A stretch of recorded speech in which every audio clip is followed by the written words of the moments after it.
तो हम लोगों ने last benefits of SEO discuss किया था। आज हम लोग डिस्कस करेंगे what is SERP. SERP stand for search engine result page. तो जब भी आप गूगल में कोई अपना सर्च टर्म डालते हो, कोई भी क्वेरी आप जब वहाँ पर सर्च करते हो तो आप देखते हो कुछ हमें रिजल्ट्स रिसीव होते हैं, ठीक है। That is SERP. Process of SEO क्या है, जिसमें आपको ध्यान रखना है goals, on page, off page and analyse. Goals क्या हो सकते हैं? एग्जाम्पल के तौर पर किसी पर्सन का गोल है इंगेजमेंट, तो उसका पैरामीटर क्या है चेक करने का, यानी कि ऑर्गेनिक ट्रैफिक। कन्वर्जन अगर हमारा गोल है तो उसका पैरामीटर होगा नंबर ऑफ विजिटर। विजिबिलिटी अगर अपना गोल है तो impression and CTR. CTR stand for click through rate. Reputation, तो रेपुटेशन का आपका आएगा व्यूज़ एंड डाउनलोड आपकी वेबसाइट पर कितने हो रहे हैं। ब्रांडिंग एंड क्रेडिबिलिटी, यानी कि उसके बेसिस पर हमें मिलती है लीड्स। और अगर हम लोग बात करते हैं क्लोजर की, तो हमारी सेल्स क्या कन्वर्ट हुई है वहाँ से, ठीक है। तो सीधी चीज़ है कि अगर लीड होगी तो सेल्स होगी, और लीड ही नहीं होगी तो सेल्स क्या होगी, है ना। तो हर एक टाइप ऑफ गोल को ट्रेस करने का एक पैरामीटर है कि किसको किसके अगेंस्ट हमने चेक करना होता है। On page optimisation, work on your websites and follow Google algorithm and updates to make your website SEO and user friendly. तो गूगल की कुछ टर्म्स एंड कंडीशन है जिनको हमें ध्यान में रखना होता है at the time of designing. Like H1 का रिपीटेशन कितनी बार कर सकते हो, जैसे कि हमें पता है नहीं कर सकते, only single time we can use, है ना। H2 भी हमें सिंगल टाइम करना होता है, बट अगर मल्टीपल टाइम यूज़ कर लेते हो तो कोई प्रॉब्लम वाली बात नहीं है, ठीक है। इसी तरह से H3 होता है। H4, H5, H6 के ऊपर कोई भी लिमिटेशन नहीं है, जितना मर्जी आप यूज़ करो। बात करते हैं ऑफ पेज ऑप्टिमाइजेशन, जिसके अंदर हमारा आता है link building, link formatting, social linking, of page, websites, directory, portals, blogs, apps etcetera. तो ये सब क्या है हमारा ऑफ पेज। तो लिंक बिल्डिंग क्या है, यानी कि अगर आप अपनी वेबसाइट पर किसी विजिटर को गूगल में सर्च उसने किया और आपका लिंक वहाँ पर दिखा और उसको टैप करने के बाद यूज़र आपकी वेबसाइट पर एंटर हो रहा है, तो that is a back linking, ठीक है। लेकिन मैं आपके ब्रांड का नेम सर्च नहीं कर रहा हूँ, मैं कोई एक ऐसी सर्विस सर्च कर रहा हूँ, लाइक जैसे मैंने लास्ट क्लास में देखा था मिक्सर जूसर। मैंने ये तो नहीं बताया ना कि किस ब्रांड का होगा, लेकिन ऑटोमेटिकली मुझे वहाँ पर हैवेल्स, बजाज, दुनिया जान के ब्रांड्स वहाँ पर सजेस्ट हो गए। सो वो एक तरह का बैकलिंक है आपके लिए। लिंक फॉर्मेटिंग, कि जब हम लोग कोई लिंक बना रहे हैं, लिंक यानी कि जिसको क्लिक करके यूज़र एक जगह से दूसरी जगह पर रिडायरेक्ट होता है। तो लिंक बनाते वक्त भी हमें ये ध्यान रखना है कि लिंक जो आप डिफाइन करते हो वो भी यूज़र फ्रेंडली होना चाहिए। ऐसा ना हो कि जैसे हम लोग कोई वेबसाइट बना रहे हैं और उसके अंदर 5 पेज है, home service, about, portfolio, contact. अब वो वेब डिज़ाइनिंग सीखने के लिए ठीक है, बट जनरली कोई सर्विस लिख के क्या ही सर्च करेगा, या तो वो सर्च करेगा सर्विस इन वेबसाइट डिज़ाइनिंग, ठीक है। तो एक सर्च टर्म समझ में आता है, लेकिन सर्विस तो फिर हर डोमेन में है। अगर आप एक डेंटिस्ट को देख रहे हो वो भी एक सर्विस प्रोवाइड कर रहे हैं, अगर आप किसी एजुकेशन में जा रहे हो वो भी एक सर्विस प्रोवाइड कर रहे हैं। तो सर्विस बड़ा कन्फ्यूजिंग टर्म है। सो सर्च टर्म ऑलवेज क्या होना चाहिए, रिफाइन होना चाहिए आपका, ठीक है। सोशल लिंकिंग, यानी कि आपके जितने भी सोशल मीडिया प्लेटफॉर्म्स हैं, आज की डेट में एसईओ के अंदर एक गाइडलाइन ये सेट कर दिया गया है कि आपकी वेबसाइट के ऊपर आपके सोशल मीडिया के लिंक्स होना बहुत ज़रूरी है, like Facebook, Instagram, LinkedIn, Twitter. उससे क्या होता है, आपके बैकलिंक्स बनाने में आसानी होती है। दूसरा, सोशल मीडिया प्लेटफॉर्म ही हमें ये बताता है कि आपकी रेपुटेशन क्या है। अगर आपके नंबर ऑफ़ फॉलोअर्स बहुत ज़्यादा हैं, आपके कंटेंट के ऊपर व्यूज़ बहुत ज़्यादा हैं, आपके कमेंट्स बहुत अच्छे चल रहे हैं, इट मीन्स कि आपकी मार्केट में एक रेपुटेशन है। और अगर आपके पास ना तो सब्सक्राइबर बेस है, आप अपने आप को क्लेम करो we are the best, but आपका ग्राउंड जो है बिल्कुल ज़ीरो है सोशल मीडिया के अंदर, तो आप बेस्ट कैसे हुए? ये तो वाली बात होगी अपने मुँह में मिट्टू, है ना, कि कुछ भी बोलते रहो। लेकिन कंपैरेटिवली देखा जाए, जब कंपटीशन में हम लोग चेक करें तो वहाँ पर आप ज़ीरो हो। तो सोशल लिंकिंग बहुत ज़रूरी है। जब भी आप अपनी वेबसाइट पर कोई भी एक्टिविटी करें तो उसको पोस्ट ज़रूर करें सोशल मीडिया के ऊपर, ताकि ऑडियंस को पता चले। ऑफ पेज वेबसाइट्स में हमारा यहाँ से पर्पज़ ये है कि बहुत सारी जगहों पर हमें क्या करना है, अपनी वेबसाइट को प्रमोट करने के लिए डिफरेंट वेबसाइट्स पर जाके भी हमें ब्लॉगिंग वगैरह करके आना होता है, जिसको बोलते हैं गेस्ट पोस्टिंग। जैसे हेल्थियंस एक प्लेटफॉर्म है, मीडियम एक काफ़ी फेमस प्लेटफॉर्म है ब्लॉगिंग के लिए, ब्लॉग स्पॉट काफ़ी फेमस प्लेटफॉर्म है, विक्स काफ़ी फेमस प्लेटफॉर्म है, ठीक है। वर्डप्रेस काफ़ी फेमस प्लेटफॉर्म है, जहाँ वर्डप्रेस बेसिकली ब्लॉगिंग के लिए ही इंट्रोड्यूस किया गया था इंडस्ट्री के अंदर। बट बाद में धीरे धीरे उन्होंने अपॉर्चुनिटीज़ देखी मार्केट के अंदर, और उन्होंने अपने आप को उस तरह से चेंज किया कि भाई आप हमारे पास पूरी वेबसाइट भी बनाओ और पूरा ई कॉमर्स भी आप डिज़ाइन कर सकते हो। डायरेक्टरीज क्या होता है, जैसे कि जस्ट डायल, सुलेखा, ठीक है। तो अगर आप कोई बिजनेस ओनर हो तो अपने आप को लिस्ट करो वहाँ पर, जैसे कि India mart, one of the biggest platform for manufacturers. Portals, different portals available हैं, वहाँ पर जाके अपने आप को रजिस्टर करो, ठीक है। ब्लॉग्स और ऐप्स, अगर आपका कोई मोबाइल ऐप है तो आप अपने ऐप की बैकलिंकिंग करो, मार्केटिंग करो उसकी भी। तो ये सारी चीज़ आपकी ऑफ पेज एक्टिविटी में आती है, यानी कि इसका मेरी वेबसाइट के ऊपर करने से कोई लेना देना नहीं है। इसका पर्पज़ ये है कि इसकी हेल्प से वेबसाइट पर मेरे ट्रैफिक आएगा। एनालाइज, ठीक है, यूज फ्री और paid analysis tool for review and progress your work. Tools like Google search console, Google analytics, ये गूगल के टूल हैं। AHREF एंड सैमरस, ये क्या होते हैं, पेड टूल होते हैं आपके, ठीक है। Google search console analytics Google ने प्रोवाइड किए हुए कि अगर आपने डिजिटल मार्केटिंग करना है या SEO अगर आपने करना है तो आपने इन टूल्स के बेसिस पर आप चेक कर सकते हो क्या ट्रैफिक आपके पास जनरेट हो रहा है बेसिकली।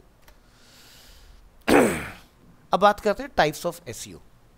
वैसे तो हमें पता है कि टाइप्स ऑफ SEO हमारे on page, off page and technical SEO होते हैं, लेकिन इनके अंदर भी हमारे कुछ माइक्रो टाइप्स आते हैं, जिसमें फर्स्ट आता है आपका white hat, black hat and grey hat.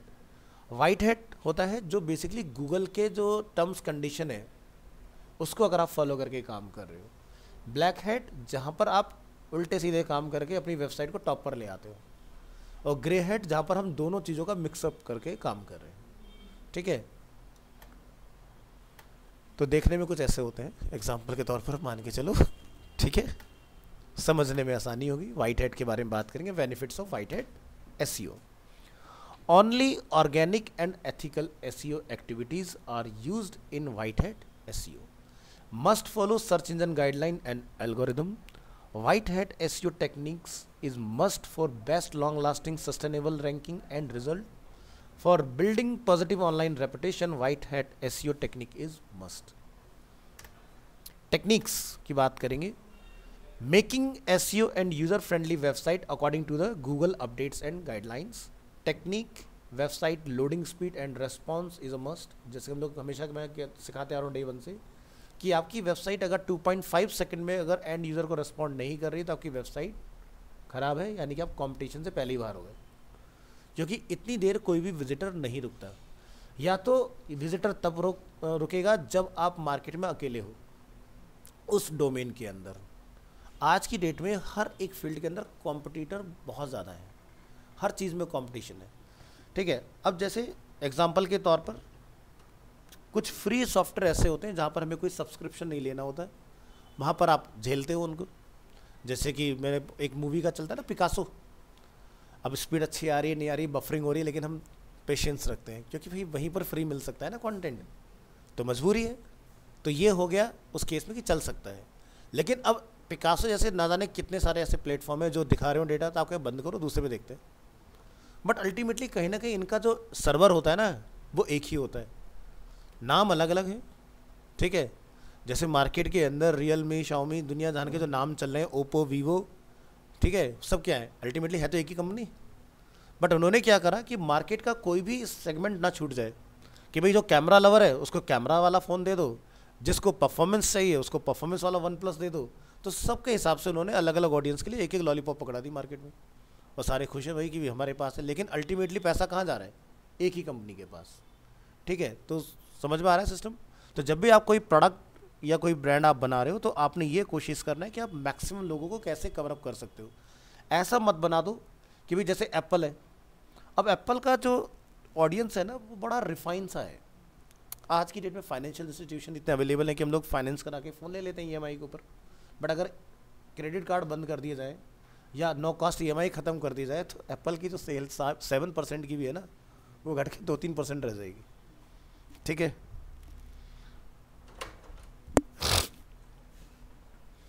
Quality evergreen informative content gives best result. एक चीज़ ध्यान रखना, आज की डेट में अगर हम लोग कोई वेबसाइट बना रहे हैं और अगर हमने AI जनरेटेड कंटेंट का यूज़ किया तो गूगल आपकी रैंक को 0 कर देगा।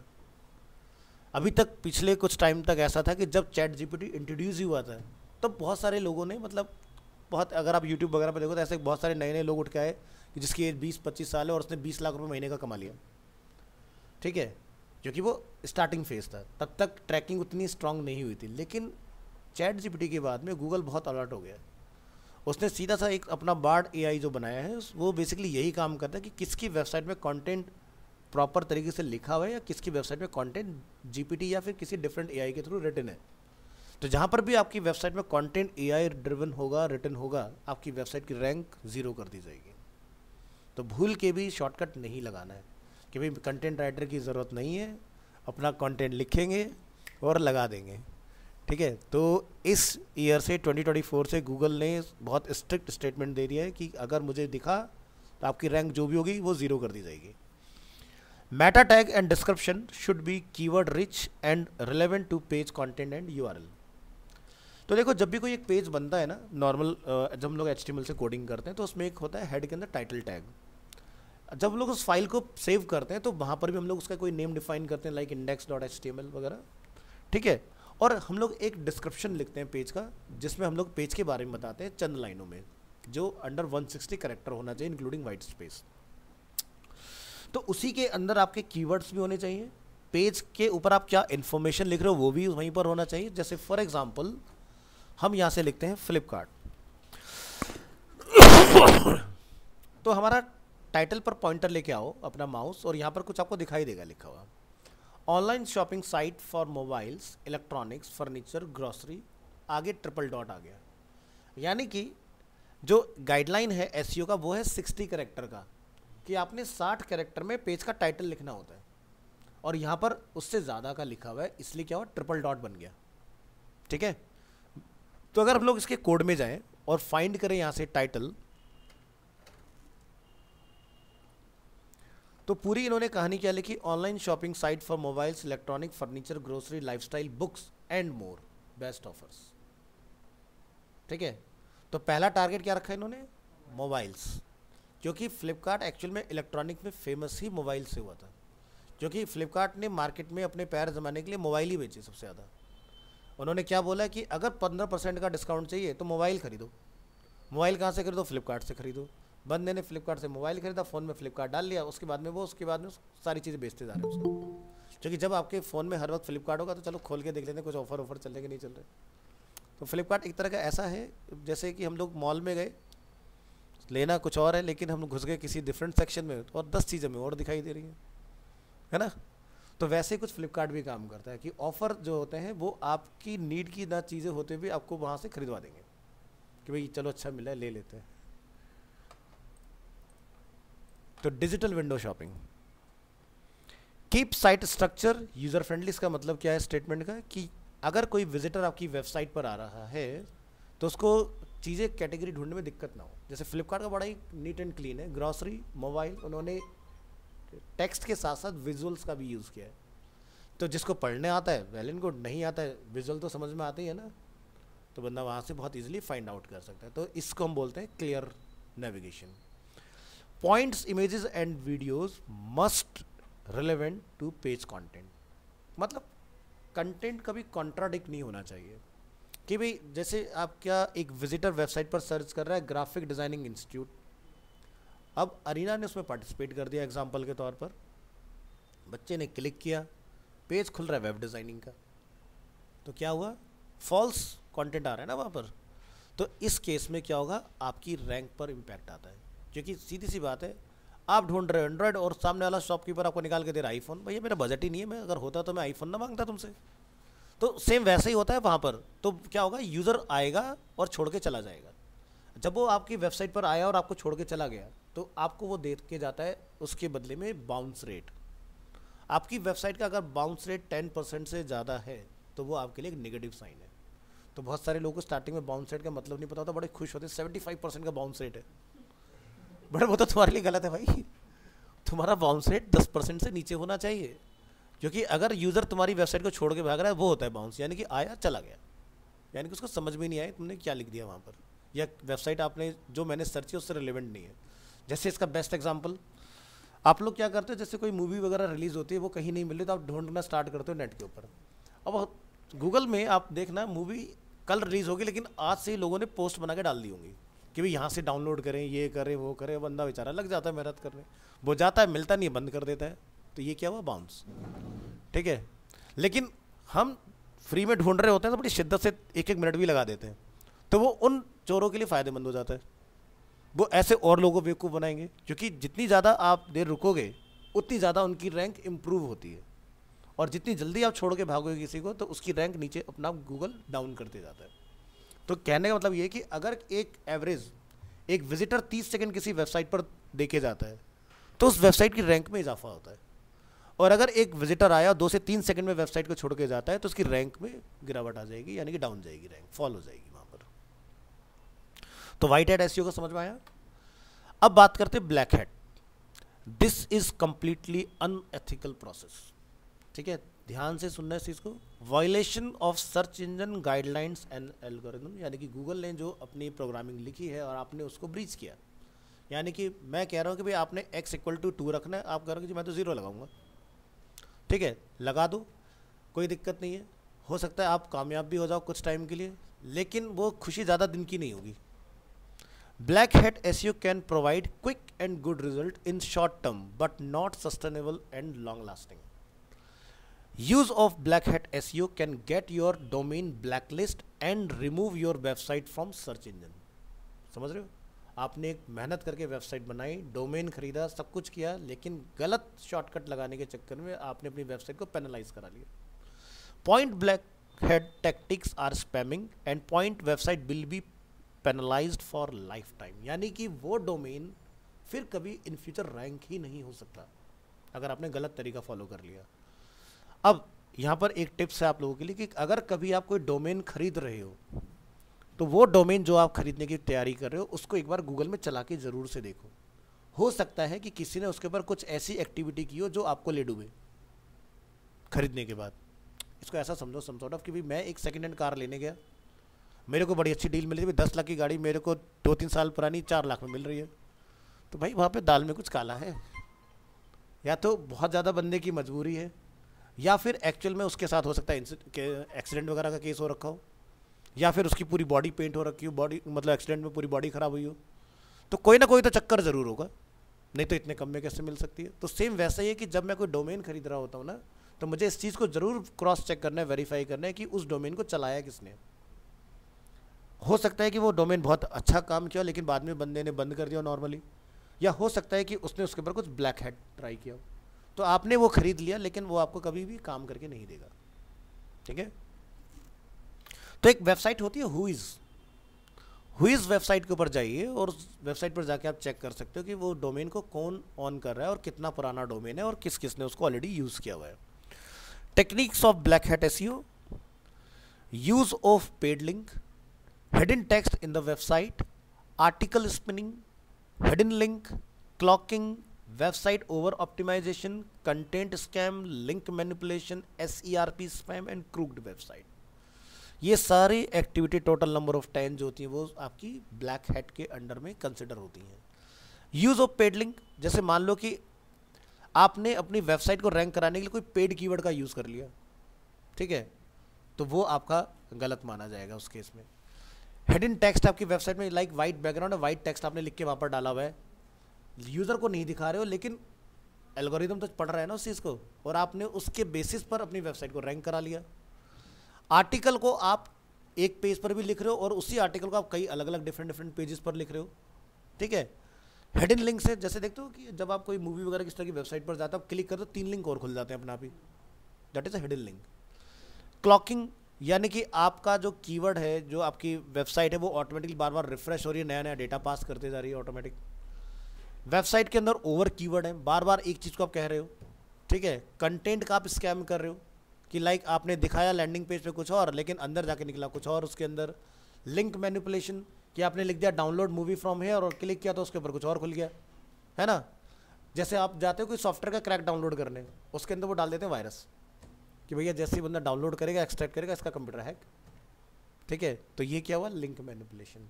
तो देखते हो गूगल आपको वार्निंग देता है कि भाई ये सेफ़ नहीं है जो आप डाउनलोड कर रहे हो।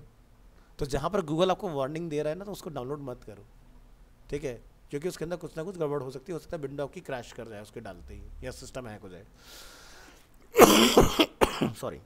तो इस तरह की एक्टिविटीज से हमें बचना है।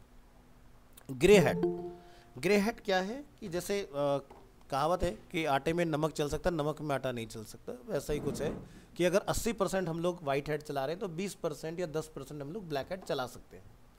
अब तुम पूरा ही ब्लैक चला दो तो रातों रात तुम कामयाब तो हो जाओगे, स्टार बन जाओगे, लेकिन वो कामयाबी पता नहीं, डेली हर दिन खौफ के साथ उठोगे कि मेरी वेबसाइट चल रही है कि बंद हो गई। तो ऐसा काम नहीं करना। तो ग्रे हेड क्या है, white hat plus black hat equal to, यानी कि रेशियो क्या है 80-90 वाइट 10-20 ब्लैक, क्या बन गया हमारा ग्रे हेड। ठीक है, बट मैंने आज तक जितने लोगों के लिए काम किया मैंने ना तो ग्रे ना ही मैंने वाइट का यूज़ किया। कहते हैं ना थोड़ा खा लो लेकिन अच्छा खा लो, तो सबसे बढ़िया कहावत है। तो white what is on page SEO and off page SEO and on page SEO activities and off page SEO activities, ये क्या होती हैं इसको ज़रा थोड़ा सा समझेंगे। On page SEO is the process of optimizing the structure and content of the web page. It helps in making an SEO and user friendly website. The ultimate goal of on page is to help in crawling and indexing your website. Crawling and indexing क्या होता है? देखो, crawling होता है किसी चीज़ को filter करना। जब आप गूगल को कोई क्वेरी देते हो ना, तो गूगल क्या करता है, आपके कीवर्ड को क्रॉल करता है। क्रॉल करने से होता क्या है कि जैसे मान लो एग्जांपल के तौर पर मैंने एक वेबसाइट आज बनाई abc.com, ठीक है, एग्जांपल डोमेन है। अब ये डोमेन जो है वो हो सकता है IT सेक्टर में कोई सर्विसेज ऑफर करता हो, ठीक है, या हो सकता है किसी एजुकेशन के अंदर हो, या हो सकता है मे बी किसी हॉस्पिटल का ब्रांड, ठीक है। तो जब भी कोई वेबसाइट बनती है तो गूगल के अंदर एक एल्गोरिदम होता है विच इज स्पाइडर। स्पाइडर का काम क्या होता है कि वेब के ऊपर जैसे ही कोई नई इन्फॉर्मेशन अपडेट होती है, गूगल का ऑटोमेटिकली स्पाइडर बॉट एक्टिवेट होता है और इस इन्फॉर्मेशन को कलेक्ट करके अपने पास स्टोर करना स्टार्ट कर देता है। तो वो क्या करता है, डेटा को क्रॉल, कि भाई अगर मेरे पास 1 लाख की लाइंस में कुछ मेरे पास रिक्वेस्ट आई है तो उसमें मुझे चेक करना है कि इंपॉर्टेंट लाइंस कौन कौन सी हैं। तो एक चीज़ हम लोग नोटिस करते हैं, वैसे अब तो गूगल ने हटा दिया लेकिन ट्राई करके देखते हैं। जैसे हमने यहाँ लिखा google.com और हम यहाँ जाके लिखते हैं लाइक फ्लिपकार्ट, ठीक है। तो पहले गूगल के अपडेट में क्या होता था कि यहाँ पर हमें टाइम भी लिखा आता था साथ में कि हमारी क्वेरी कितने नैनो सेकंड में सर्च हुई और कितने पॉसिबल रिजल्ट्स गूगल ने ढूंढ के निकाले उसके अंदर, ठीक है। तो आप देख रहे हो कि फ्लिपकार्ट लिखने में फ्लिपकार्ट एकदम से हमारे सामने आ गया। तो ऐसा नहीं मैंने फ्लिपकार्ट की वेबसाइट के लिए रिक्वेस्ट किया, मैंने तो फ्लिपकार्ट टर्म डाला अपना, मैंने कोई .com तो नहीं लिखा ना। तो फ्लिपकार्ट आप देखोगे कि यहाँ से लेके यहाँ तक नीचे तक अगर हम लोग आते हैं, जहाँ जहाँ पर भी फ्लिपकार्ट के बारे में कभी कोई बात कही गई होगी वो सब लिंक यहाँ पर अवेलेबल है। क्या लिखा है, आज तक, Walmart, Flipkart coupon, Flipkart enable transaction, Flipkart picture, Flipkart to go big and quick commerce, ठीक है, वॉलमार्ट, फ्लिपकार्ट फाउंडेशन, यूट्यूब, ठीक है, DNA इंडिया, ठीक है। तो हर जगह पर फ्लिपकार्ट का जहाँ जहाँ जिक्र है वो सारे लिंक्स हमारे सामने आ गए। अच्छा, मेरे इसमें सर्चेस का मैंने थोड़ा डिफरेंट सेटिंग किया हुआ है, आपके में एक बार में 10 सर्चेज आते हैं, ठीक है। तो मैंने 100 सर्चेज एक साथ अपने ओपन किए ताकि, क्योंकि मैं SEO का काम करता हूँ तो मेरे को एक साथ ही देखना होता है, क्योंकि मैं ये चेक करना चाहता हूँ कि क्या जब कोई वेबसाइट के लिए हम लोग काम करना स्टार्ट करते हैं तो वो टॉप 10 पर तो आपको दिखेगी नहीं बनने के बाद, तो वो कहीं ना कहीं पहले 10 पेजेस में होती है, ठीक है। तो 100 सर्च ओपन करने का मतलब ये हो गया, मैं Ctrl F करके सीधे उस ब्रांड को ढूंढ के निकाल सकता हूँ कि वो कहाँ पर है, कौन सी रैंक पर है, पोजीशन जिसको हम लोग बोलते हैं। सॉरी। तो क्रॉलिंग क्या होता है, एक नया इन्फॉर्मेशन अगर किसी वेबसाइट पर अपडेट हुआ है तो गूगल का एल्गोरिदम जिसको हम बोलते हैं स्पाइडर, वो एक्टिवेट होगा, इन्फॉर्मेशन को क्रॉल करेगा और अगर उसको इन्फॉर्मेशन मीनिंगफुल लगेगा तो उसको इंडेक्स कर लेगा। तो आज के डेट में गूगल इतना फास्ट रिजल्ट कैसे दे देता है, क्योंकि वो इन्फॉर्मेशन वो उस वेबसाइट से नहीं लेके आता है, वो इन्फॉर्मेशन उसकी अपनी खुद के डेटाबेस से आ रही है। समझ गए? डेटाबेस क्या होता है, जैसे कि हमने वर्डप्रेस इंस्टॉल किया था, बैकएंड में एक इन्फॉर्मेशन हमारा स्टोर हुआ सारा, जो हमने PHP में एडमिन के अंदर किया, वैसा ही गूगल का अपना डेटाबेस होता है। तो गूगल जो चलता है वो चलता है आपका जेंगो के ऊपर।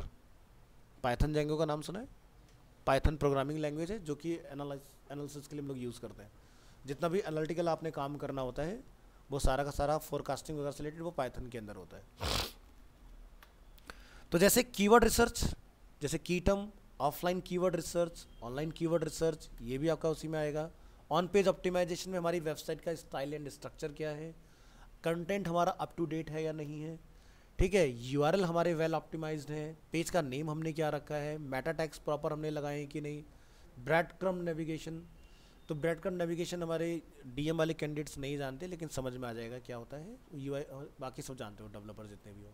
ठीक है, on page headings H1 H2 H3, body of text, anchor text मतलब जो लिंक के ऊपर हम लोग टेक्स्ट लिखते हैं कि जो क्लिकेबल होता है, images, social sharing and site map, this is a checklist.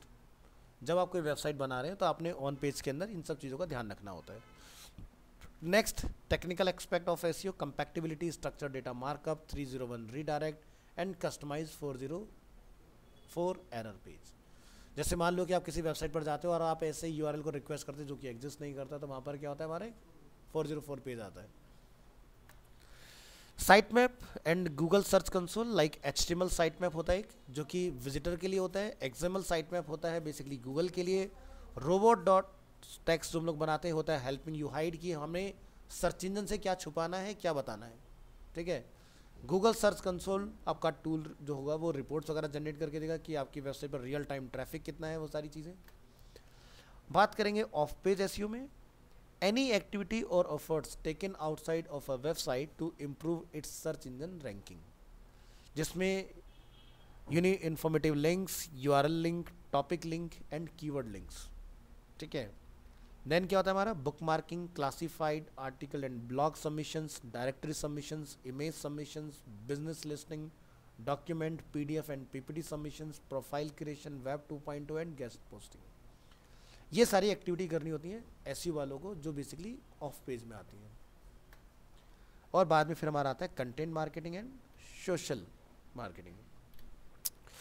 ठीक है, तो सर्च इंजन वगैरह वर्क कैसे करता है, तो ये सारी चीज़ अब हम लोग प्रैक्टिकल देखेंगे। तो ये हमने बहुत ही प्रिसाइज और पॉइंट टू पॉइंट एकदम बुलेट पॉइंट्स में कह सकते हैं कि हमने थ्योरी देखी अपनी इसकी। तो देखो, किसी भी वेबसाइट में हमने एक अपनी चेकलिस्ट अलग से बना के रखी हुई है, वो मैं आपके सामने ओपन करता हूँ। देखो, ऑर्गेनाइजेशंस क्या करती हैं, वो यूज़ करती हैं पेड टूल्स। पेड टूल्स का मतलब ये होता है कि जिससे कम एफर्ट में आपका काम जल्दी हो जाता है। बट अभी आप लोग पेड टूल तो लोगे नहीं, तो आप ऐसे टूल्स का यूज़ करेंगे जो बेसिकली हमें फ्री में हमारा काम करके दे दें। बहुत वाव तो नहीं होगा, बट हाँ नियर बाई आपको एक प्रोसेस समझ में आ जाएगा कि चीज़ें चलती कैसे हैं। ठीक है, तो जैसे किसी एक हम लोग सबसे पहले बात करेंगे स्टैटिक वेबसाइट को, वर्डप्रेस पर बाद में आएंगे कि वर्डप्रेस का हमने एसईओ कैसे करना है, पहले स्टैटिक की बात करते हैं।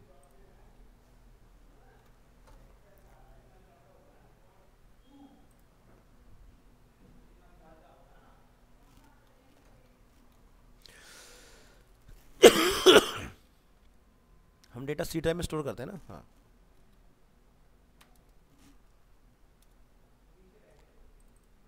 डेस्कटॉप और TTS MWF, सॉरी।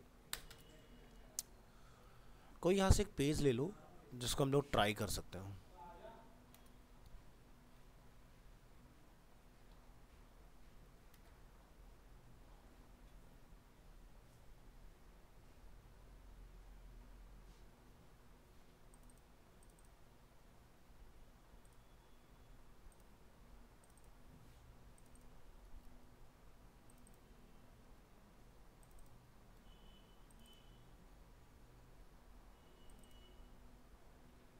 जैसे हमारे पास एक ये पेज अवेलेबल है। ठीक है, तो अभी हमारे इस पेज का टाइटल क्या है, ओनली वर्गर टेम्पलेट, इस तरह से लिखा हुआ है। पेज की अगर हम लोग नेम की बात करते हैं तो index.html लिखा हुआ है। तो देखो, वेबसाइट का जो पहला पेज होता है, जो फर्स्ट पेज होता है जिसके ऊपर यूज़र डोमेन नेम लिखने के बाद पहुंचता है, वो आपका इंडेक्स पेज ही होता है। इसका आपने नेम कभी नहीं चेंज करना, ये इंडेक्स ही रहेगा। आपने चेंज करना है तो आप पेज के टाइटल वगैरह को चेंज कर सकते हो। ठीक है, तो जैसे कि हमारे पास ये एक पेज है, तो एक आपको वेबसाइट बता रहे हैं स्मॉल SEO टूल्स के नाम से। ठीक है, तो 100% फ्री SEO टूल्स आपको यहाँ से मिलेंगे। लिंक आपके साथ शेयर कर रहे हैं आपके ग्रुप के अंदर, आपके पास पहुँच गए। तो यहाँ पर बहुत सारे सो मेनी डिफरेंट टूल्स आपको मिलने वाले हैं। ठीक है, ऐसा नहीं सारे ही हमारे काम में आने वाले, कुछ इसमें से हमारे लिए काम करेंगे। जैसे आप देखोगे बैकलिंक के टूल्स यहाँ पर हैं, ठीक है, कीवर्ड से रिलेटेड टूल्स यहाँ पर अवेलेबल हैं, इमेज एडिटिंग टूल्स यहाँ पर है। तो जैसे मान लो अपने इमेज में कोई एडिटिंग करना है, कि किसी इमेज को कन्वर्ट करना है, फ़ोटो को छोटा बड़ा करना है, तो इमेज वाला सेक्शन यहाँ पर है। ये इनके कुछ प्रो वाले टूल आते हैं डिज़ाइन स्टूडियो में। यहाँ पर आपके टेक्स्ट के जितने भी एनालिसिस टूल हैं वो आपको यहाँ मिल जाएंगे। और नीचे आएंगे कीवर्ड, बैकलिंक, फिर आपके वेबसाइट मैनेजमेंट टूल, और नीचे आएंगे website tracking tools, proxy tools, यहाँ से domain tools and meta tag tool, and यहाँ से password management, online PDF tool, development tool, unit converter, binary converter.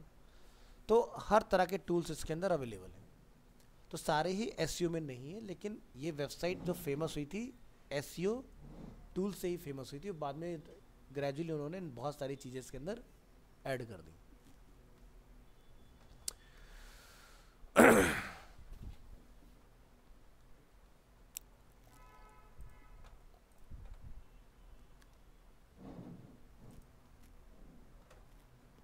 Open करेंगे यहाँ से VS कोड,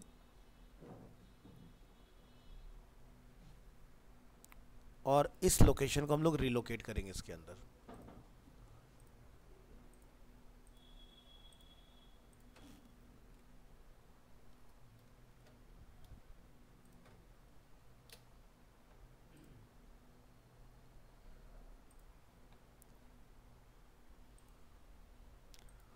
तो देखो कुछ ऐसा हमारा ना कोडिंग का स्ट्रक्चर होता है, ठीक है।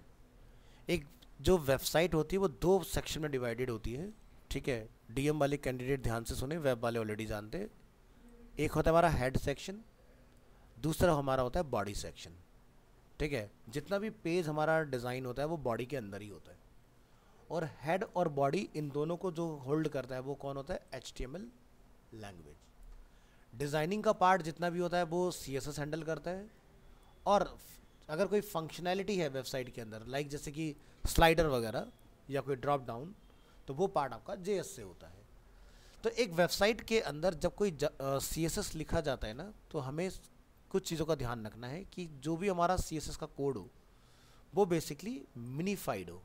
यानी कि आप यहाँ देख सकते हो जितना भी हमारा CSS कोड लिखा हुआ है वो सारा क्या है, एक ही लाइन में है, इस तरह से। अगर आपका कोड इस मोड में होगा तो आपका जो वेब पेज होगा, जब कोई विजिटर्स को रिक्वेस्ट करेगा तो बहुत क्विकली खुलेगा। अभी हम लोग जो बात कर रहे हैं वो कर रहे हैं टेक्निकल एसईओ की, यानी कि आपके पास अगर कोई प्रोजेक्ट आता है या फिर आप किसी प्रोजेक्ट का एसईओ कर रहे हो, तो पहला स्टेप होता है टेक्निकल, जहाँ पर होता है वेब डिज़ाइनर्स का काम।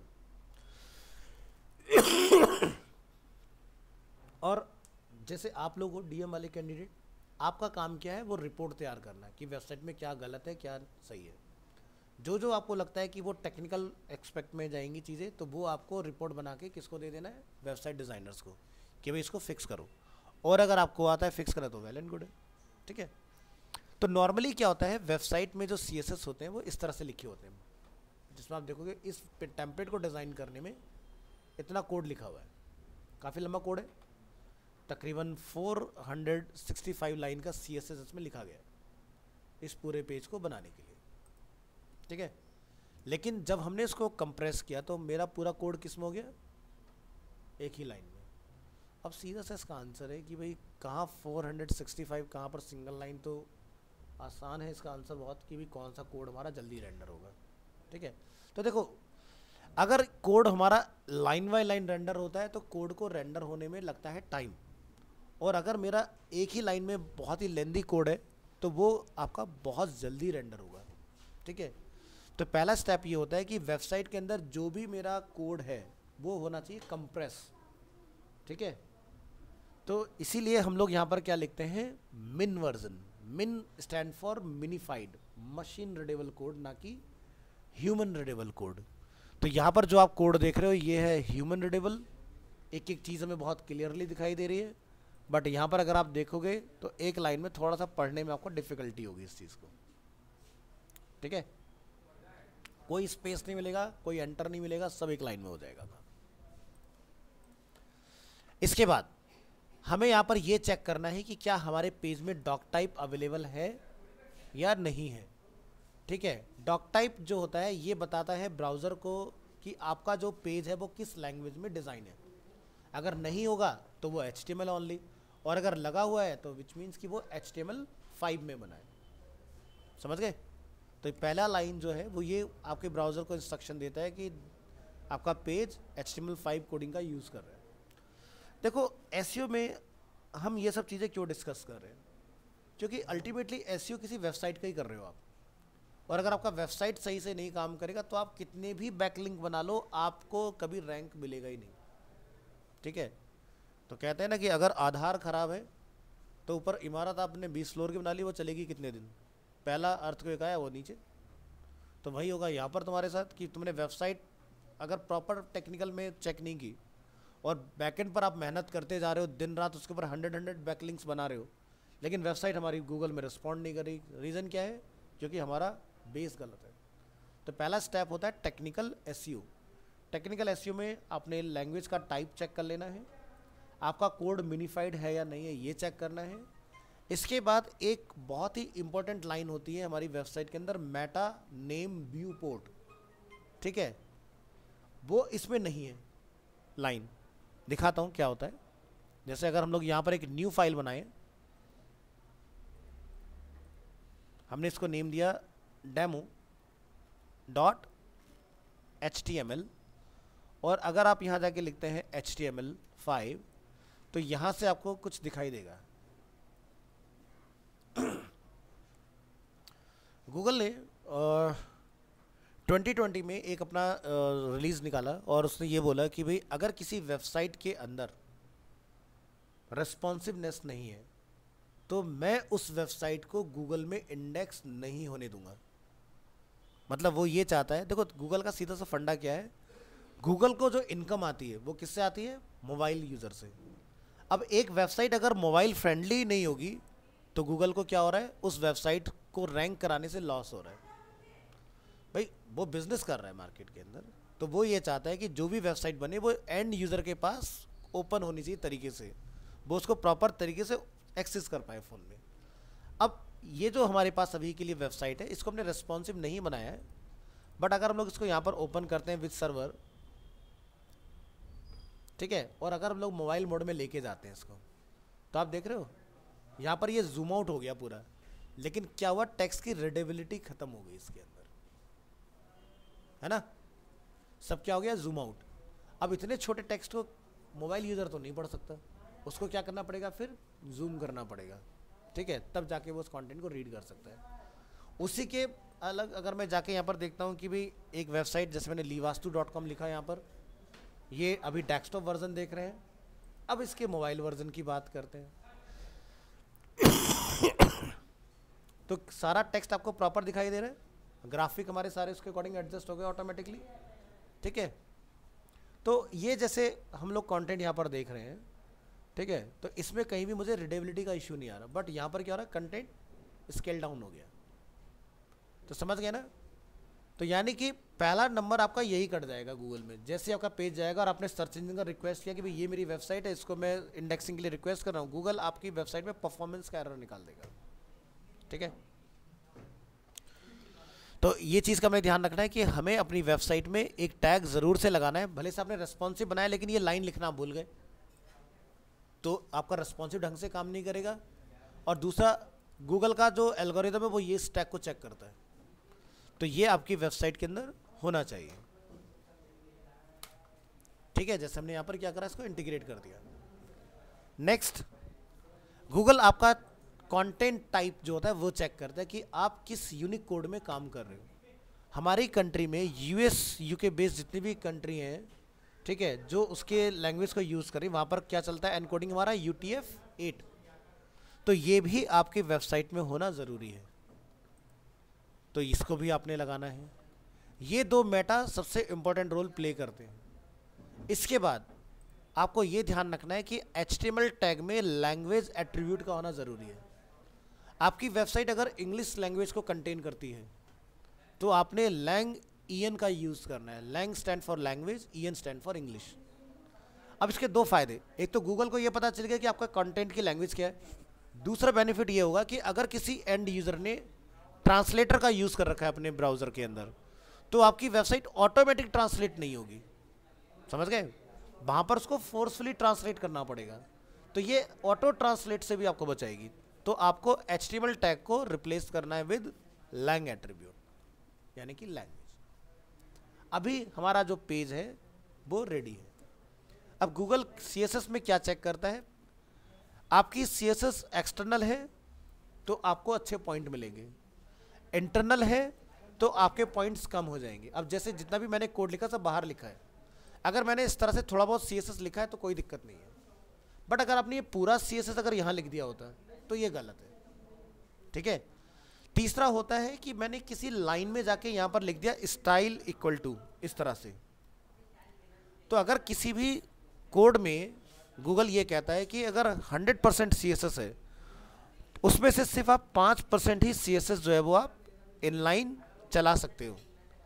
अगर आप पूरा पेज डिज़ाइन करते जा रहे हो यहाँ पर स्टाइल इक्वल टू हर जगह पर, तो वो वेबसाइट गूगल में इंडेक्स नहीं होगी, उसके अंदर परफॉर्मेंस के इश्यूज बहुत ज़्यादा आएंगे, ठीक है। तो अभी आपको बेसिक समझ में आया क्या क्या चीज़ें।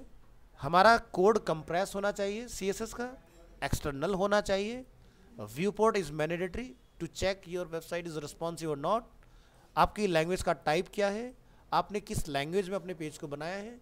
जिस भी कंट्री का पेज होता है, जैसे कोरिया, जैसे चाइना, जैसे जापान, तो वो लोग कभी इंग्लिश में वेबसाइट नहीं बनाते, वो अपनी नेटिव लैंग्वेज में बनाते हैं। एक सिर्फ इंडिया ही है जो बेसिकली इंग्लिश लैंग्वेज को फॉलो करता है, या फिर हमारे न्यूज़ पोर्टल जो होते हैं वो हिंदी में बने होते हैं, ठीक है। बट मेजॉरिटी अगर देखा जाए तो 90% वेबसाइट इंडिया में इंग्लिश में ही बनती है, 10% ही रेशियो निकल के आता है। तो आपने अगर इंग्लिश लैंग्वेज अपनी वेबसाइट को प्रिजर्व रखना है तो लैंग्वेज इंग्लिश का हमने यूज़ करना है। इतना पार्ट क्लियर। इतना पार्ट अगर आपने डिफाइन कर दिया तो आपका जो पेज है वो रेडी है लाइव जाने के लिए। बट उससे पहले हमें और क्या क्या चीज़ें करनी चाहिए। तो जैसे कि अभी हमारा टाइटल क्या है, बर्गर टेम्पलेट, ठीक है। आप कोई नेट पे आपको बर्गर टेम्पलेट लिख के तो सर्च नहीं करेगा, क्योंकि हमने टेम्पलेट बनाया था इसलिए हमने उसका टाइटलिंग क्या कर दिया, बर्गर टेम्पलेट। बट एक्चुअल में क्या होगा, हमें इस प्रोजेक्ट को कॉपी करना चाहिए, कॉपी MWF। हमारा बैच टाइम क्या है, 9 to 10:30। कहीं हमने DM का बनाया, DM के नाम से बना लेते हैं उसके।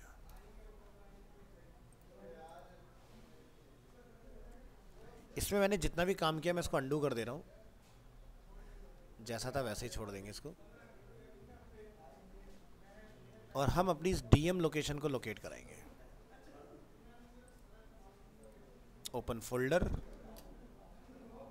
सेलेक्ट।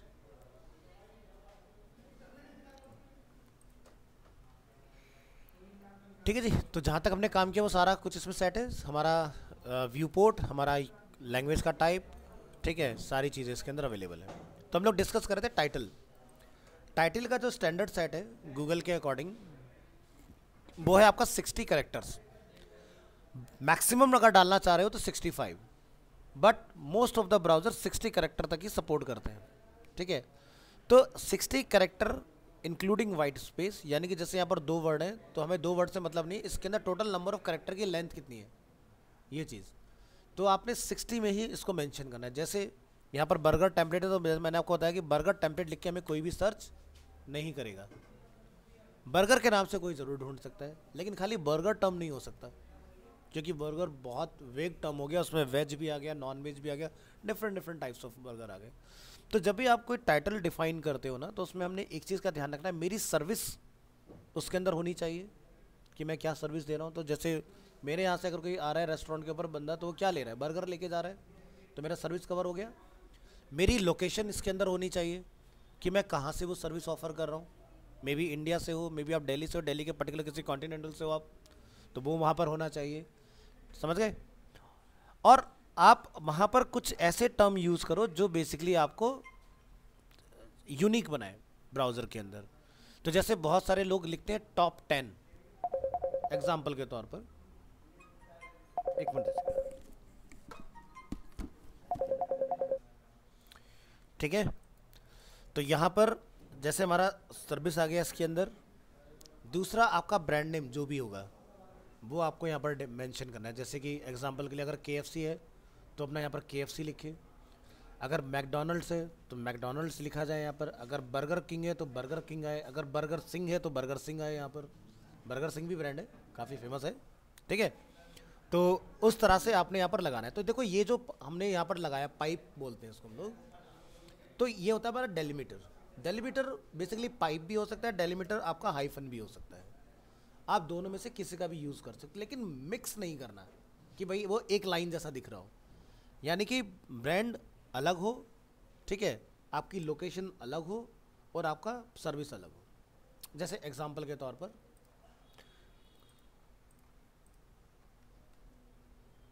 हमने यहाँ पर एक ऊपर टाइटल डिफाइन किया, top vastu consultancy in India dash ली वास्तु। समझ गए? ये क्या है, हमारे पेज का टाइटल है, इस वाले पेज का जो हम लोग यहाँ देख रहे थे, इस पेज का लिखा आ रहा है। क्या मेरे में कोई ट्रिपल डॉट आ रहा है लिखा हुआ? नहीं आ रहा ना। वो क्यों नहीं आ रहा? क्योंकि हमने जो गूगल की वाइट हैट एसईओ की गाइडलाइंस हमने उसको फॉलो किया है। अब फ्लिपकार्ट के केस में आपने नोटिस किया था कि वहां पर ट्रिपल डॉट आ रहे थे,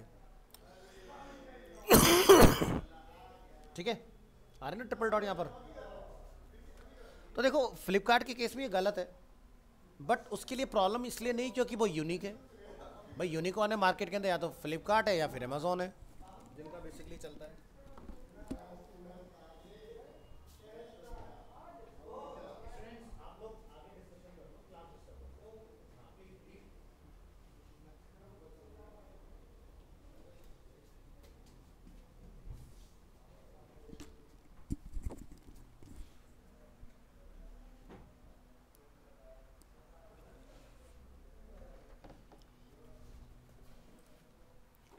क्लियर है? तो हमने यहाँ पर इस तरह से डिफाइन करना है चीज़ों को। या जैसे किसी और वेबसाइट का हम लोग एग्जाम्पल लें, लाइक अमेजोन, ठीक है, यहाँ पर आप आएंगे, अगेन आप देखेंगे online shopping sites in India. जैसे कि मैंने बोला कि लोकेशन मैटर करता है, शॉप ऑनलाइन फॉर्म। अब ये इंडिया क्यों लिख रहे हैं, जबकि अमेजोन तो वर्ल्ड वाइड है, बट इनका ये डोमेन सिर्फ इंडिया में सर्विस दे रहा है। ऐसा नहीं कि आप इंडिया से यूएस में प्रोडक्ट मंगा लोगे। हाँ, यूएस की वेबसाइट से आप इंडिया में ज़रूर प्रोडक्ट मंगा सकते हो, समझ गए ना, लेकिन इंडिया की वेबसाइट सिर्फ इंडिया में ही डिलीवरी दे रही है, ठीक है। तो लोकेशन का जिक्र ज़रूर होना चाहिए। जैसे कि मैं अगर अपनी वेबसाइट का टाइटल डिफाइन करूँ, best burger provider in Delhi NCR, example के तौर पर, ठीक है, तो आप लिख सकते हो। तो मेरा दिल्ली एनसीआर आ गया उसके अंदर। अब ऐसा तो नहीं कि तुम यहाँ से बर्गर बना के बरेली भेज दोगे, ठीक है। तो क्योंकि बर्गर की लाइफ ही जो होती है वो 5 मिनट की होती है, क्योंकि मैकडोनल्ड ये कहता है कि अगर आप मेरा बर्गर कोई ऑर्डर करें तो 5 मिनट्स में कंज्यूम हो जाना चाहिए। अगर आप विदिन 5 मिनट्स को कंज्यूम नहीं करते हो तो उसका टेस्ट धीरे धीरे कड़वा होने लग जाता है। नोटिस क्या होगा, जैसे आप फ्राइज़ वगैरह ऑर्डर करते हो, देखते हो थोड़ी देर उसका टेस्ट बिटर होने लग जाता है, यानी कि उसकी लाइफ जो है वो ख़त्म होने लग गई है।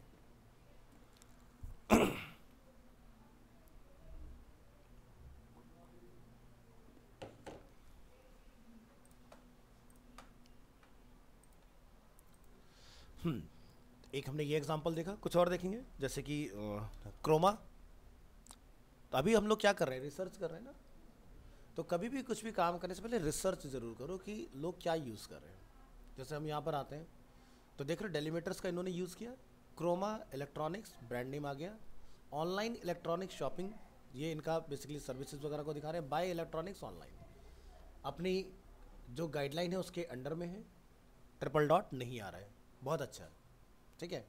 लेकिन इसको और बेटर बनाया जा सकता है, क्योंकि बाय इलेक्ट्रॉनिक्स ऑनलाइन बहुत ही वेग कीवर्ड हो गया। वेग का मतलब ये हुआ कि इसमें तुम्हारे एसी, रेफ्रिजरेटर, ओटीजी, माइक्रोवेव सब आ गए। इलेक्ट्रॉनिक्स तो सब कुछ हो गया ना, लेकिन कोई ना कोई कीवर्ड ऐसा डालो जो बेसिकली आपकी स्पेशलिटी हो। जैसे फ्लिपकार्ट का मैंने आपको दिखाया, उन्होंने क्या डाला, मोबाइल। उसके बाद उन्होंने बाकी के प्रोडक्ट्स के वहाँ पर नेम मेंशन किए। Reliance digital,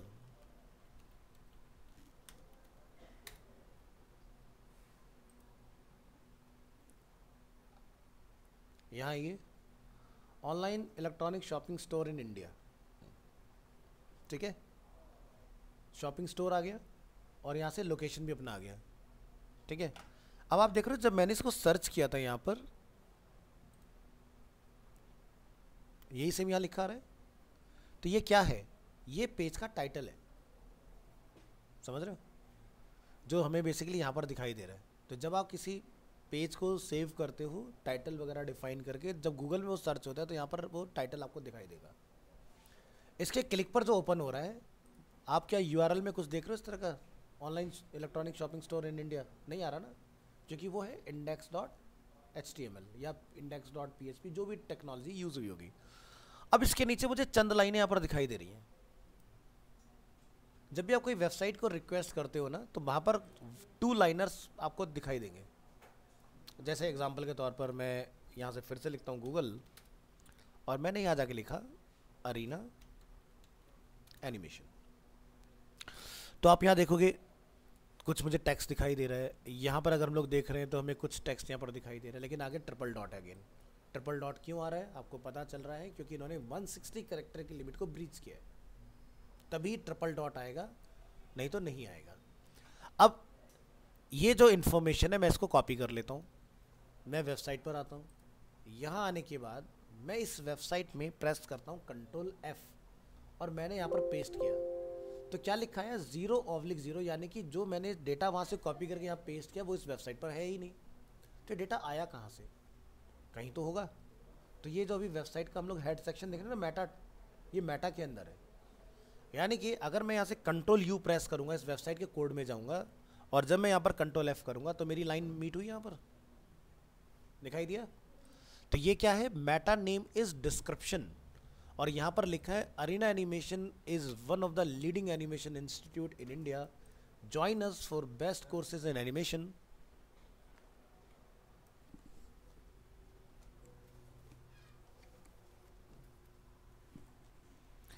animation, visual effects, gaming, web and graphics, AR VR, broadcasting and multimedia. तो अब अगर गूगल में कोई लिख रहा है एनिमेशन तो भी ये दिखेगा, कोई लिखता है विजुअल इफेक्ट्स ये दिखाई देगा, गेमिंग दिखेगा ये दिखाई देगा, वेबसाइट डिज़ाइन लिखेगा, ग्राफिक डिज़ाइन इसका जिक्र होगा, AR VR, augmented reality, virtual reality, broadcast या मल्टीमीडिया। तो कीवर्ड दिखाई दे रहे हैं आपको इसके अंदर। तो जब भी हम लोग कोई डिस्क्रिप्शन लिखते हैं या अगर हम लोग कोई अपना वेबसाइट का टाइटल लिख रहे हैं तो कीवर्ड का रिफ्लेक्शन ज़रूर होना चाहिए उसके अंदर, समझ गए, यही होते हैं आपके कीवर्ड्स। अब ई कॉमर्स वेबसाइट के केस में कीवर्ड क्या हो गया, फ्लिपकार्ट ने बहुत ही अच्छा लिखा, मैंने आपको लास्ट क्लास में शायद एक एग्जांपल दिखाया था, जब हमने मिक्सर जूसर लिखा तो अमेजोन से पहले ऑर्गेनिक में फ्लिपकार्ट था। क्यों था, क्योंकि उसने मोबाइल मिक्स तो अपने सारे प्रोडक्ट इस तरह से लिख के डाले हुए, जैसे हमने यहाँ पर अपने सारे कोर्सेज लिख के डाले हुए, ठीक है। तो जब तक आपका डिस्क्रिप्शन कंटेंट रिच नहीं होगा तब तक आप एसईओ में ऊपर दिखोगे ही नहीं, ठीक है। सो डिस्क्रिप्शन लिखते वक्त हमें इन चीज़ों का ध्यान रखना है कि हमारे कीवर्ड्स वहाँ पर हों। अब टाइटल क्या है पेज का, best animation courses and animation institute in India. तो जैसे कि मैंने आपको बोला कि बेस्ट कीवर्ड बहुत इंपॉर्टेंट रोल प्ले करता है। Animation courses and animation institute, ये हमारी सर्विस हो गई। इन इंडिया ब्रांड क्या है, तो देखो यहाँ पर डेलीमीटर जैसे मैंने आपको बोला या तो पाइप होता है या फिर हाइफन होता है। तो इस तरह से हमें कंटेंट रिच टाइटल बनाना होता है, लेकिन ये बड़ा हो गया है, लेकिन अब अरीना एनिमेशन अकेला है तो कोई दिक्कत नहीं है, लेकिन अब अरीना एनिमेशन बहुत सारे हो जाए तो दिक्कत है, क्योंकि अल्टीमेटली जो हम वेबसाइट चला रहे हैं वो सभी अरीनास की कॉमन वेबसाइट ये है, ठीक है। यानी कि 250+ centres in India and 100+ out of India, जो हमारे नंबर ऑफ सेंटर्स हैं उन सबकी वेबसाइट एक ही है, तो इसलिए इसको फ़र्क नहीं पड़ता। तो जहाँ पर आपकी अकेली बातचीत आ जाए ना, वहाँ पर आप जो मर्जी करो, लेकिन जहाँ तुम्हारे कॉम्पिटिटर्स आ जाते हैं वहाँ पर तुम्हें एक एक चीज़ को बड़े ध्यान से चलाना होता है। तो जैसे बड़ी फेमस वेबसाइट्स हैं, जैसे जब तक कोडिंग वगैरह के अंदर पहले ना एरर वगैरह जैसे रह जाते तो कोई फ़र्क नहीं पड़ता, क्योंकि भाई वेबसाइट होना ही बहुत बड़ी बात मानी जाती थी, है ना। जैसे स्टार्टिंग के टाइम पे जिन लोगों को कंप्यूटर आता था वो भाई सब खुदा थे अपने आप में कि भाई इसको कंप्यूटर आता है चलाना, ठीक है। जो अपनी चीज़ में यूनिक होता है वही इसकी वैल्यू थोड़ी सी ज़्यादा होती है। अब उसके सामने 20 लोग जानते हैं कंप्यूटर से, चाहे उन्हें थोड़ा सा उससे कम आता है, लेकिन कहीं ना कहीं उसकी जो एक नाम होता है, जो एक फेम होता है, वो नीचे जाएगा ही जाएगा। समझ रहे ना? सो इन चीज़ों का हमें ध्यान रखना है। खासकर यहाँ पर आप देखोगे रोबोट्स वगैरह का भी जिक्र हो रखा है। व्यू पोर्ट दिखाई दे रहा है, यूटीएफ दिखाई दे रहा है, लैंग्वेज दिखाई दे रहा है। जितनी चीज़ें हमने यूज़ की वो सारी अवेलेबल है। बाकी की चीज़ें भी आएंगी, किसका क्या काम होता है, लेकिन अभी तक जितनी चीज़ें हमने डिस्कस की हैं उन सबका मतलब समझ में आ गया। तो आज की डेट में जैसे आप यहाँ देखो, जैसे कीवर्ड के नाम से मेटा अवेलेबल है, जिसमें Arena animation, best animation institute in India, learn visual effects animation institute, इस तरह के कुछ कीवर्ड्स यहाँ पर अवेलेबल हैं। बट ये जो स्ट्रेटजी थी 2020 से पहले तक थी। 2020 के बाद के जो अपडेट आया है गूगल एल्गोरिथम का, वो ये कहता है कि भाई अब आपको कीवर्ड का काम नहीं करना, आपने डिस्क्रिप्शन में डाल देने कीवर्ड। मैं वहीं से पता लगा लूँगा कि क्या है आपकी वेबसाइट में। अब मान लो कि कोई वेबसाइट डिस्क्रिप्शन लिखना भूल जाती है, जैसे कि हमारे सेंटर की भूल गई एग्जाम्पल, तो हम लिखते हैं यहाँ पर अरीना एनिमेशन इंडिया .com और उसको हम लोग सर्च करेंगे कहाँ पर, गूगल में। एंटर किया, नीचे आइए तो ये वेबसाइट दिखाई दे रहा है हमें। ये हमारे जो दिल्ली के अंदर 5 सेंटर हैं उन सबकी एक ही वेबसाइट है, 1 2 3 4 5। अब कंट्रोल यू प्रेस करते हैं, लैंग्वेज अवेलेबल है, कैरेक्टर सेट अवेलेबल है, मेटा अवेलेबल है, ठीक है। अब जरा पेज के अंदर टाइटल टैग ढूंढ के दिखा दो मुझे, अगर कहीं पर है तो, या इसके अंदर कहीं डिस्क्रिप्शन ढूंढो अगर है तो। कहीं नहीं मिलेगा तुम्हें। जैसे कि हमने किसका चेक किया था, अरीना मल्टीमीडिया वेबसाइट का, हमने फ्रंट एंड पर नहीं दिखा था, कोड में दिखा था। अब इसका हम लोग डिस्क्रिप्शन यहाँ से उठाते हैं, द बेस्ट एनिमेशन इंस्टीट्यूट इन दिल्ली, और मैंने इस लाइन को यहाँ से पकड़ता हूँ। अगर ये होगा तो डिस्क्रिप्शन के आगे दिखना चाहिए हमें। तो ज़रा हम लोग यहाँ पर जाएंगे, टॉप में कंट्रोल F प्रेस करेंगे और यहाँ पर पेस्ट करेंगे। ये कहाँ है? एक पैराग्राफ के अंदर है, डिस्क्रिप्शन में तो कहीं नहीं था। हम तो पूरे हेड से निकल के बॉडी के अंदर आ गए। तो यहाँ पर अगर हम लोग देखें इसको फ्रंट एंड में, तो ये यहाँ लिखा हुआ है। अब ये देखो, सही भी है और गलत भी है। सही गलत का कैसे, मैं आपको तरीका बताता हूँ, समझने का तरीका क्या है। इस वेबसाइट में टाइटल भी नहीं है, तो क्या है कि आपने ये ध्यान रखना है कि इस मैसेज से पहले पेज में कहीं पर भी पैराग्राफ नहीं होना चाहिए। समझ गए? जब आपका पहला पैराग्राफ आए, फर्स्ट पैराग्राफ, वो इतना यूनिक होना चाहिए कि गूगल उसको एक्सेप्ट कर ले एज अ डिस्क्रिप्शन। तो गूगल ने डिस्क्रिप्शन में उसको एक्सेप्ट किया हुआ है। यहाँ पर ये डेटा यहाँ पर कैसे पहुँचा? क्योंकि गूगल को सबसे पहला जो पैराग्राफ मिला और जो कैची लाइन मिली उसको वो यही मिली उसके अंदर, जिसको गूगल ने ऑटोमेटिकली ले जाके यहाँ पर इंडेक्स कर लिया अपने पास। बट ये चल रहा है, लेकिन ये एथिकल नहीं है, क्योंकि अगेन आगे ट्रिपल डॉट हो रहा है यहाँ पर। इस वेबसाइट का पेड है 24/7 चलता है, तो इसलिए इसको दिक्कत नहीं है। बट अगर आप एक वेबसाइट चला रहे हो जिसको आप टोटल ऑर्गेनिक से ड्राइव कर रहे हो, उस केस में ये गलत है। समझ गए ना? क्योंकि इस वेबसाइट की जो रैंक है वो चल रही है पेड मार्केटिंग से। तो समझ में आया कि ये वाला मैसेज यहाँ पर कैसे आ रहा है? तो कई बार आपकी वेबसाइट में डिस्क्रिप्शन मिसिंग होगा, तो वेबसाइट का पहला पैराग्राफ जो होगा वो इतना कंटेंट रिच होना चाहिए, जिसमें कीवर्ड्स भी हो, सारी चीज़ें आ जाए, तो आपका काम हो जाए।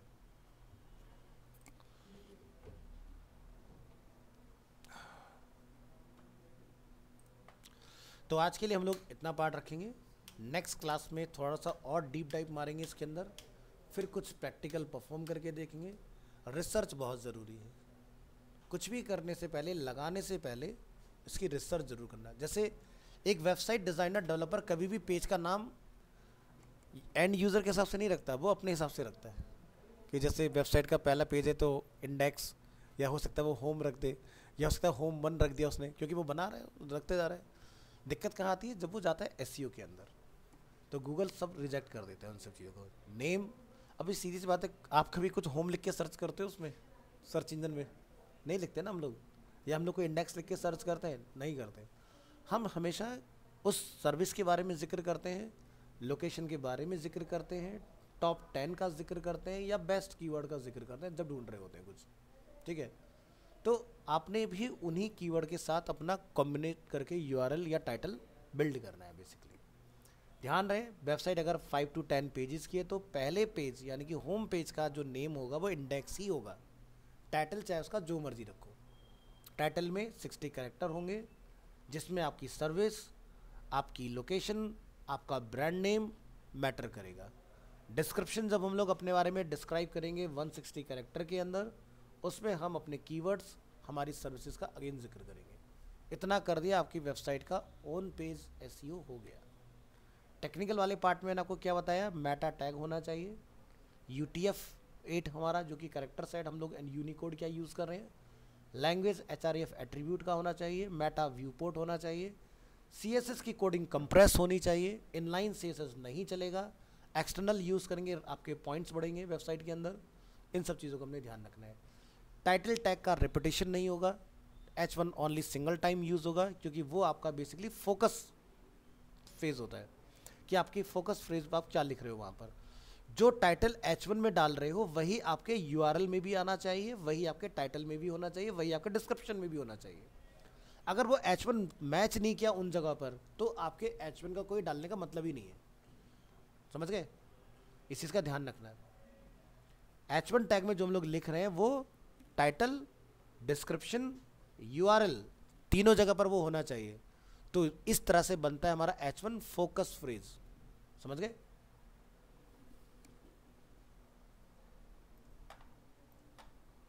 तो अभी बातों में समझे हैं, प्रैक्टिकल चीज़ें करोगे धीरे धीरे समझ में आती जाएंगी चीज़ें आपको। लेकिन एसईओ को सबसे ज़्यादा शिद्दत से सीखने की कोशिश करना, क्योंकि अगर ये समझ में आ गया तो इसके अंदर अच्छे खासे आप आगे चल के 2-3 साल जॉब करने के बाद बहुत अच्छी इनकम कर सकते हो बैठ के। लेकिन अगर पेड पर अगर आप डिपेंड रहोगे, क्योंकि पेड में कुछ नहीं करना होता है, जाओ बजट लिया, अमाउंट हमने गूगल को दिया, फेसबुक को दिया, इंस्टाग्राम को दिया, उसके बाद में हमने ऐड चला दिया, आपको कुछ नहीं मिलेगा, सरदर्दी अलग मिलेगी, पैसा सारा गूगल, याहू जो इनका भी आप ऐड चलाओगे वो लोग ले जाएंगे, और आपको 15% के अंदर दुनिया जान के काम करने पड़ेंगे। यानी कि लाख रुपए का काम किया तो उससे 15,000 ही मिलेगा, इससे ऊपर एक पैसा नहीं मिलेगा आपको, क्योंकि मार्केट का स्टैंडर्ड ही 15% का है पेड मार्केटिंग के अंदर।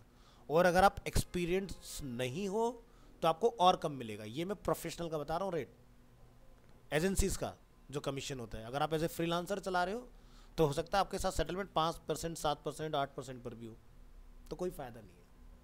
मैं ये नहीं कहता पेड मत सीखो, लेकिन फोकस ज़्यादा जो रखना है वो एसईओ पर रखना है, क्योंकि जिसको एसईओ आता है कल को वो अपना ब्रांड भी जब बनाएगा तो वो अपनी मार्केटिंग की कॉस्ट बचा सकता है। और अगर आपको एसईओ नहीं आएगा तो बेइंतहा पैसा आप लगा लो मार्केटिंग के अंदर, फ़ायदा आपको कुछ नहीं मिलेगा। समझ गए? क्योंकि पेड मार्केटिंग एसईओ को कॉम्प्लीमेंट करती है और एसईओ पेड मार्केटिंग को कॉम्प्लीमेंट करता है। समझ गए?